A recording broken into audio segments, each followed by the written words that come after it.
सर्वप्रथम सर्वांना श्री स्वामी समर्थ. स्वामी महाराजांच्या कृपेने तुमच्या सर्व चांगल्या इच्छा पूर्ण होत ही स्वामींचरणी प्रार्थना करते आणि आजच्या व्हिडिओला सुरुवात करते. उद्या रविवार 2 ऑगस्ट 2026 आषाढ कृष्ण महिन्यातील संकष्ट चतुर्थी आलेली आहे. सुंदर सोन्यासारखा दिवस आहे. चातुर्मासातील पहिली संकष्ट चतुर्थी. असा दिवस पुन्हा येणे नाही. उद्या मांसाहार मद्यपान होणार नाही याची काळजी घ्या. कुणाचं मन दुखणार नाही, आपल्यामुळे कुणाला त्रास होणार नाही. तशी तर कायमच आपण या गोष्टींची काळजी घ्यावी, पण अशा शुभ तिथींना जेवढी देवांची सेवा होईल ना तेवढंच बघायचं आहे. भरभरून फळ मिळेल. तर उद्या जर असं सगळ्यांनी लवकर उठायचं आहे आणि आंघोळीच्या पाण्यात बघा हिरवंगार दुर्वा भरपूर मिळून जातील तुम्हाला. उद्या थोड्याशा दुर्वा टाकून सगळ्यांनी आंघोळ करायची आहे. 2 टाका 5 टाका, पण दुर्वा टाकून आंघोळ करा. शारीरिक मानसिक त्रास असतील, कुणी विनाकारण त्रास देत असेल, संपूर्ण नष्ट होईल. शत्रुत्वसुद्धा त्यातलं संपून जाईल. गणपती बाप्पांचं नामस्मरण करा आणि आंघोळीच्या पाण्यात थोडंसं गंगाजल आणि 2 किंवा 5 दुर्वा अवश्य टाकायचे आहे. लहान मुलांनासुद्धा हा उपाय महिलांनो जरूर करा. चांगले अनुभव येतील तुम्हाला. संकष्ट चतुर्थीला आंघोळीनंतर उंबरठ्याची छान पूजा करा. महिलांनो हळदीचं लेपन करू शकता. नाही जमलं गोमूत्राने उंबरठा स्वच्छ पुसून घ्या. हळदी कुंकू फुलं अक्षता वाहून माता लक्ष्मीच्या पावलांची उंबरठ्याची छान पूजा करा. उंबरठ्यावर एक वस्तू तुम्हाला ठेवून द्यायची आहे. एक मातीची पंती घ्या. त्यात थोडेसे तांदूळ ठेवा. थोडे ठेवले तरीही चालेल. त्यावर सुक्या खोबऱ्याचा एक छोटासा तुकडा ठेवा. त्यावर 2 भीमसेन कापराचे तुकडे किंवा जो कापूर असेल तो ठेवा. त्यावर 2 किंवा 5 लवंग ठेवायचे आहे आणि या वस्तू मातीच्या पंतीत उंबरठ्यावरच दिवसभर राहू द्या. कुणाचा पाय लागणार नाही अशा बाजूला ठेवा, म्हणजे येण्या जाण्याच्या रस्त्यात कुणी पाय लावेल तिथं ठेवू नका. एखाद्या कोपऱ्याला ठेवा, पण उंबरठ्यावरच ठेवायचे आहे. संध्याकाळी दिवा लागणीला गणपती बाप्पांची आरती करून घ्यायची आहे आणि उंबरठ्या बाहेर जा. उंबरठ्याला हात लावून माता लक्ष्मीला बाप्पाला तुमच्या मनातील इच्छा प्रार्थना बोलून घ्यायची आहे. तुमच्या अडीअडचणी बोलून घ्या. आपलं मन तरी कोणाकडं हलकं करायचं तर आपल्या माय माऊलीकडंच करायचं. बोलून घ्या आणि उंबरठ्यावर येण्या जाण्याच्या रस्त्यात थोड्यावर कुणालाच येऊ देऊ नका आणि उंबरठ्यावरच येण्या जाण्याच्या रस्त्यात त्या वस्तू कापरासोबत जाळून टाकायच्या आहे. 2 कापराचे तुकडे जास्त जाळावे लागले तरी जाळा, पण त्या वस्तू उंबरठ्यावर जाळून टाकायच्या आहे. खूप चांगला अनुभव येतील तुम्हाला. तुमच्या घरातला जो वास्तुदोष आहे, पितृदोष आहे, कुणाची नजर बाधा, विनाकारण कुणी शत्रू त्रास देत असेल, नजर लावत असेल, काही वेळा खूप अडचणी येतात. घरातल्या अचानक वस्तू खराब होऊन जातात, पैशांचे कामं निघतात, अचानक पैशांचा खर्च वाढतो. तर अशा गोष्टी घरात घडत असतील, मुलांची प्रकृती नीट राहत नसेल, आरोग्य नीट राहत नसेल, मुलांच्या अडीअडचणी खूप वाढलेल्या असतील, मग शिक्षण नोकरी घरात मंगल कार्य घडत नसेल, तुमच्या मनासारखं होत नसेल, तर उद्या संकष्ट चतुर्थीला अशा पद्धतीने उंबरठ्यावर सकाळीच या वस्तू ठेवा आणि संध्याकाळी या वस्तू दिवा लागणीला आधी देवांची आरती वगैरे करून घ्या. नैवेद्य पाणी सर्व करून घ्या आणि मग उंबरठ्यावर या वस्तू जाळा. चंद्रोदयाच्या वेळी जरी जाळल्या तुम्ही 9:40 तुम्ही हा कापूर जाळू शकता उंबरठ्यावर. महिलांनो इतके सुंदर तुम्हाला अनुभव येतील. तुमच्या प्रगतीतील अडीअडचणी एका क्षणात नष्ट होऊन जातील आणि भरभरून प्रगतीचे मार्ग तुम्हाला खुले होतील. लगेच तुम्हाला चांगल्या बातम्या तुमच्या कानावर यायला लागतील. पैशांचा जो विनाकारण खर्च होत आहे तो सुद्धा थांबून जाईल. बचत व्हायला लागेल, बरकत येईल. लक्ष्मी माता तुमच्यावर खूप प्रसन्न होईल आणि अखंड तुमच्या घरात स्थिर स्वरूपात वास करेल. असा हा छान उपाय आहे. सर्व महिलांनी अशा पद्धतीने संध्याकाळी कापूर आपल्या उंबरठ्यावर अशा पद्धतीने जरूर जाळा. 9:30 वाजले 10 वाजले करा हा उपाय, जरूर करा. चांगले अनुभव येतील तुम्हाला. देवघरातील गणपती बाप्पांच्या मूर्तीवर सकाळी अंघोळीनंतर छान अशी आपल्याला सेवा पूजा करायची आहे. अभिषेक करा. गणपती बाप्पांची मूर्ती ब्राह्मणात घ्यायची आहे. बाप्पाला नमस्कार करा, मनातली इच्छा बोला. हे गौरी पुत्र श्री गणेशा, पार्वती नंदना, माझ्या मनातील इच्छा पूर्ण करा, लेकरा बाळांचं कल्याण करा. मी उदाहरण सांगितलेलं आहे. तुमच्या मनातील इच्छा बोलून बाप्पाला छान अभिषेक घाला. ओम गण गणपते नमः, ओम गण गणपते नमः. मंगलमूर्ते विघ्नहरा दुरितनाशका कृपा करा, मंगलमूर्ते विघ्नहरा दुरितनाशका कृपा करा. जो मंत्र आवडतो तो मंत्र पठन करत करत किंवा अथर्व शीर्ष पठन असेल तर अथर्व शीर्ष पठन करत करत बोलत बोलत बाप्पाला अभिषेक करा. आधी स्वच्छ पाण्याने, नंतर दुधाने किंवा पंचामृताने, पुन्हा स्वच्छ पाण्याने मूर्ती स्वच्छ पुसून घ्यायची आहे. तांदळाची रास करा किंवा जास्तीत जास्त दुर्वा असतील, दुर्वाचं आसन करून बाप्पाला स्थापन करायचं आहे. बाप्पांना ओलं हळदी कुंकू ओलं करून घ्या, अष्टगंध ओलं करून घ्या किंवा चंदन असेल तुमच्याकडं लाल पिवळं ओलं करून घ्यायचं आहे. बाप्पांना तुम्हाला गंध लावायचा आहे, हळदी कुंकवाचा किंवा अष्टगंधाचा ओला गंध लावायचा आहे. नंतर हळदी कुंकू फुलं अक्षता वाहून बाप्पांची पंचोपचार पूजा करायची आहे. बाप्पांना प्रत्येकाने उद्या 21 दुर्वांची जुडी जरूर अर्पण करा. प्रत्येकाने घरात 4 लोक असो 5, प्रत्येकाने स्वतःच्या हाताने बनवा. बघा, ही सेवा जेव्हा करतो ना आयुष्यभर पुरते, भरभरून आपल्याला सेवेचं फळ मिळतं. कधीच कुठलं संकट गणपती बाप्पा आपल्यावर येऊ देत नाही. वरच्या वर संकट मुक्त करत असतात. चिंतामणी आहे, सर्व चिंता दूर करता, विघ्नहर्ता आहे, कुठलं विघ्न फिरकू देत नाही आपल्यावर. म्हणून गणपती बाप्पांना जेवढ्या दुर्वा अर्पण करता येईल ना उद्या जरूर करा. महिलांनो, दुर्वांची जुडी किंवा माझे दादा असतील, दुर्वांची जुडी उजव्या हातात घ्यावी. आपल्या मनातील इच्छा बोलावी. तुम्हाला नसेल इच्छा बोलायची, किमान 21 वेळा ओम गण गणपते नमः, ओम गण गणपते नमः मंत्र जपा आणि गणपती बाप्पांना ती दुर्वांची जुडी अर्पण करायची आहे. महिलांनी बाप्पाला हळदी कुंकू अर्पण करा. स्वतःचे कपाळी हळदी कुंकू लावा. दुर्वांच्या जुडीला मागील देठाला सुद्धा थोडंसं हळदी कुंकू लावा आणि मग तुमची इच्छा बोलून मंत्र जपून गणपती बाप्पाला दुर्वांची जुडी अर्पण करा. उद्या एक का होईना लाल जास्वंद, रक्त लंबोदर आहे गणपती बाप्पा. लाल जास्वंद बाप्पाला खूप प्रिय आहे. तुम्ही जास्वंदाचं एखादं फूल गणपती बाप्पांच्या चरणी जरूर अर्पण करा. दोन्ही वेळेला गणपती बाप्पांना नैवेद्य दाखवा. महिलांनो, सकाळी गूळ खोबऱ्याचा नैवेद्य दाखवा. संध्याकाळी तुम्ही त्याच गूळ खोबऱ्याचे मोदक बनवू शकता, पण दोन्ही वेळेला गणपती बाप्पाला नैवेद्य जरूर दाखवा. गूळ खोबरं बाप्पाला खूप प्रसन्न करतो. जेव्हा नैवेद्य दाखवाल ना, त्या नैवेद्यावर सुद्धा थोड्या का होईना 2-5 दुर्वा जरूर ठेवा. जसं आपण भगवान श्रीहरी विष्णूंना तुळशीपत्राशिवाय तो नैवेद्य पूर्ण होत नाही, तशाच पद्धतीने गणपती बाप्पांना नैवेद्य दाखवाल ना, त्यावर थोड्या का होईना दुर्वा ठेवा. तुमच्या सर्व इच्छा मनोकामना गणपती बाप्पा पूर्ण करतील आणि तुमचा नैवेद्य लगेच स्वीकारतील. म्हणून भगवान श्रीहरी विष्णूंची सेवा करतो ना, जशा पद्धतीने नैवेद्यावर तुळशीचं पान ठेवतो, तशाच पद्धतीने गणपती बाप्पांना मोदकांचा गूळ खोबऱ्याचा नैवेद्य दाखवताना त्यावर थोड्या का होईना दुर्वा जरूर ठेवत जा. खूप सुंदर अनुभव येतील तुम्हाला. महिलांनो, उद्या एक अखंड दिवा आपल्या देवघरात चालूच ठेवायचा आहे. दिवा स्वच्छ धुवून घ्या, पुसून घ्या. तेलाचा असेल दुहेरी वाट टाका, फुलवात तुपाचा असेल फुलवात टाका.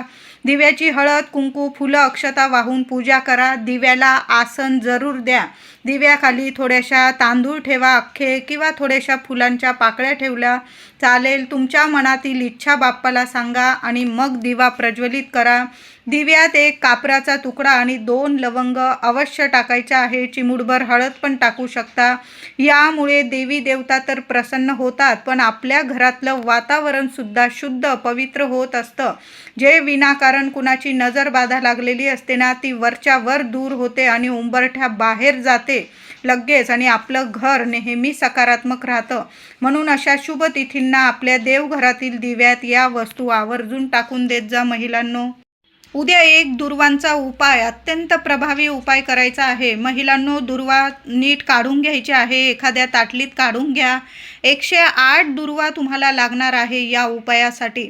आधी शांततेत उपाय करा. अगदी रात्रीच्या 9:30 वाजेपर्यंत तुम्ही उपाय केला. चंद्रोदय रात्री उद्या संकष्ट चतुर्थीचा 2 ऑगस्ट 2026 आषाढ कृष्ण पक्षातील संकष्ट चतुर्थीचा चंद्रोदय रात्री 9:37 होणार आहे. तुम्ही 9:30 पावणे 10 पर्यंत सेवा करू शकता.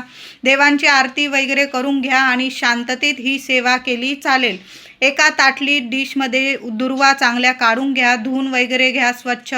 प्रत्येक दुर्वा घ्यायची आहे. गणपती बाप्पांचा मंत्र जपा. तुमच्या मनातील इच्छा बोला. मुलांविषयी, तुमच्याविषयी, पतीविषयी जी इच्छा असेल, कितीही कठीण इच्छा असू द्या, उद्या तुमचा हा उपाय, ही सेवा कधीच खाली जाणार नाही. गणपती बाप्पा तुम्हाला सर्व काही प्राप्त करून देतील. अखंड लक्ष्मी तुमच्या घरात नांदेल. कधीच पैशांना वगैरे कधी कमी पडणार नाही. धन, धान्य, पैसा, ऐश्वर, आरोग्य, मुलांची प्रगती, सर्व इच्छा प्राप्तीसाठी एक दुर्वांचा उपाय सर्व आईने, आता महिलांना नसेल जमत, माझ्या दादांनी उपाय केला, ही सेवा केली चालेल. एका ताटलीत दुर्वा काढून घ्या. 108 दुर्वा नीट मोजून घ्यायच्या आहे. प्रत्येक दुर्वा उजव्या हातात पकडावी. तुमच्या मनात जो मंत्र आवडतो तुम्हाला, गणपती बाप्पांचा ओम गण गणपते नमः मंत्र जपा. गणपती बाप्पांना ती दुर्वा अर्पण करायची आहे. असं 108 वेळा मंत्र जपा आणि त्या दुर्वा गणपती बाप्पांना अर्पण करायच्या आहे. त्यावर हळदी, कुंकू, फुलं, अक्षता वाहून पूजा करा, नमस्कार करा. दिव्याने बाप्पाला तुपाच्या दिव्याने ओवाळून घ्यायचा आहे. धूप दीप दाखवायचा आहे. आरती करायची आहे. उद्या सर्वांनी मिळून गणपती बाप्पांची, देवी आईची, अजून तुम्हाला जास्तीत जास्त आरत्या घ्यायच्या. सर्वांनी दोन्ही वेळेला जमलं तर आरती करा, नाही जमलं किमान संध्याकाळी तरी आपल्या देवघरात उद्या आरती झालीच पाहिजे. आणि हा 108 दुर्वांचा उपाय अगदी साधा सोपा उपाय आहे. सगळीकडं दुर्वा बघा, इतकं आनंदमय वातावरण आहे. आषाढ महिन्यातील संकष्ट चतुर्थी आहे. हिरवंगार झालेलं आहे बाहेर. सर्वांना दुर्वा मिळून जातील. बघा, तुमच्या घराजवळ शोधा, दुर्वा मिळून जाईल. फुलवाल्या दादांकडून विकत आणल्या चालेल, पण 108 दुर्वांची ही सेवा प्रत्येक आईने जरूर करायची आहे. चांगले अनुभव येतील तुम्हाला. एका क्षणात अनुभव येतील. महिलांनो, दादांनो, सेवा कधीच खाली जाणार नाही तुमच्या. कायम गणपती बाप्पांची पाठीशी कृपा राहील तुमची. अशी ही सेवा आहे. सर्वांनी जरूर करा. उद्या सर्वांनी गणपतीच्या मंदिरात जरूर जा. सकाळी जा, संध्याकाळी जा, पण गणपती बाप्पांच्या दर्शनासाठी मंदिरात जरूर जा. आता ज्यांना नाही जमलं, गणपती बाप्पा सगळीकडं आहे, आपल्या घरात आहे, आपल्या हृदयात आहे, देवळात आहे, पण जमलं तर आपण मंदिरात जाऊन सुद्धा सेवा करा. बाप्पाला नारळ किंवा गूळ खोबरं, मोदक, जो तुम्हाला नैवेद्य आवडेल ना, तो बाप्पाला घेऊन जा. दुर्वा घेऊन जा, जास्वंद घेऊन जा. गणपती बाप्पांचं मनोभावे दर्शन करा. मनातली इच्छा सांगा बाप्पाला. आणि महिलांनो, झालंच तर गणपती बाप्पांजवळ एखादा गाईच्या तुपाचा दिवा लावता आला. तुमच्या घराजवळ मंदिर असेल, आपण तीर्थक्षेत्री जातो, तिथं तर आपल्याला लांबून दर्शन होतं, पण तुमच्या घराजवळ जर मंदिर असेल आणि तिथं तुम्हाला जाता येत असेल बाप्पांजवळ, तर तिथं मंदिरात एखाद्या कोपऱ्याला तुम्ही बाप्पांचं नामस्मरण करा, मंत्र जपा आणि तुमची इच्छा बोलून गाईच्या तुपाचा दिवा बाप्पांसमोर उद्या जरूर लावा. मातीची पंती घेऊन गेला चालेल, त्यात फुलवाट टाकून घेऊन जा. 2 मिनटं जरी चालला ना, पण बघा किती सुंदर बाप्पांसमोर आपण संकष्ट चतुर्थीला जी आई दिवा प्रज्वलित करते ना, त्या माऊलीवर गौरी मातेची, साक्षात महालक्ष्मीची कृपा राहते आणि तिच्या घरात कधीच कशाला कमी पडू देत नाही. गणपती बाप्पा आहे, गौरी पुत्र आहे. गौरी मातेचं नामस्मरण करा, गणपती बाप्पांचं नामस्मरण करा आणि असा एक दिवा उद्या गणपतीच्या मंदिरात लावता आला ना, तर जरूर लावा महिलांनो. उद्या सर्वांनी मंदिरात किंवा घरात बसून आपल्या घरात शांततेत सेवा केली चालेल. 11 वेळा अथर्व शीर्ष पठण करायचं आहे. सर्वांनी करा. 11 वेळा श्री गणपती स्तोत्र पठण करायचं आहे. मुलांकडून सुद्धा ही सेवा करून घ्यायची आहे.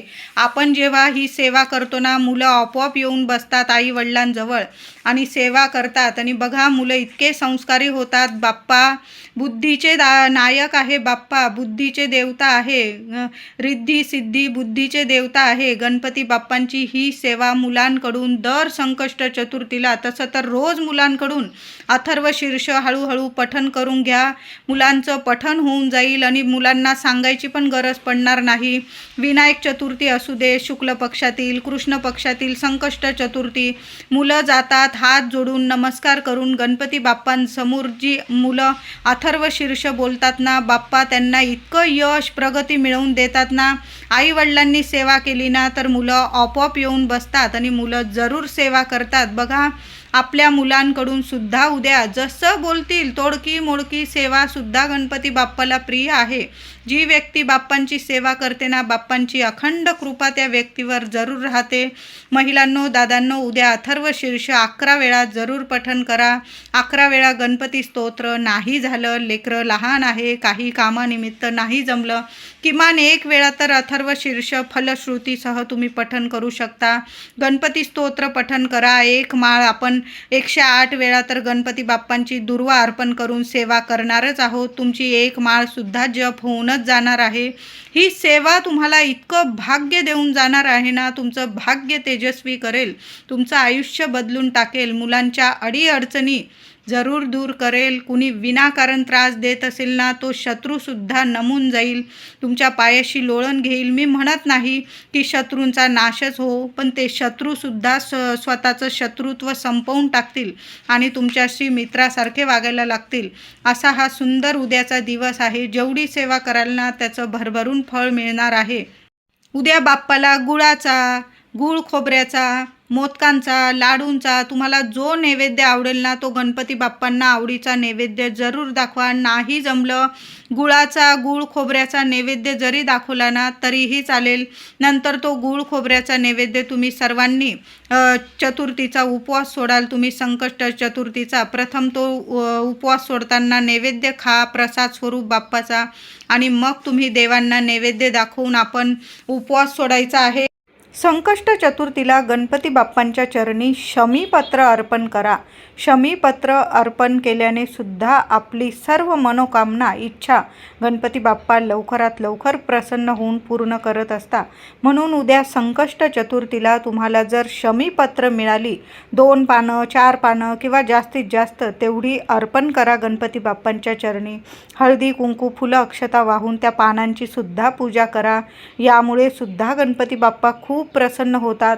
कळत न कळत आपल्याकडून काही चूकभूल झालेली असेल त्यावर आपल्याला क्षमा करतात आणि आपल्या घरात भरभरून हवी तशी आपल्याला प्रगती मिळवून देतात, यश मिळवून देतात, सर्व अडचणीतून आपल्याला मार्ग मिळवून देतात, मुलाबाळांना सोन्याचे दिवस देतात. म्हणून उद्या सर्वांनी शमीपत्र, थोडी का होईना शमीपत्र जरूर अर्पण करा. महिलांनो, तुम्हाला जर शमीचं झाड लावायचं असेल उद्या, किंवा गणेश वेलाचं वेल लावायचा असेल, बिया टाकायच्या असतील, सुंदर दिवस आहे. एखादं जास्वंदाचं झाड लावू शकता, शमीचं झाड लावू शकता, गणेश वेल लावू शकता तुम्ही. अशी झाडंसुद्धा उद्या तुमच्या घरात आवर्जून लावा.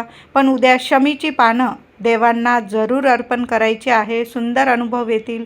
व्हिडिओ आवडला असेल लाईक करा, शेअर करा, चॅनलला नक्की सबस्क्राईब करा. धन्यवाद.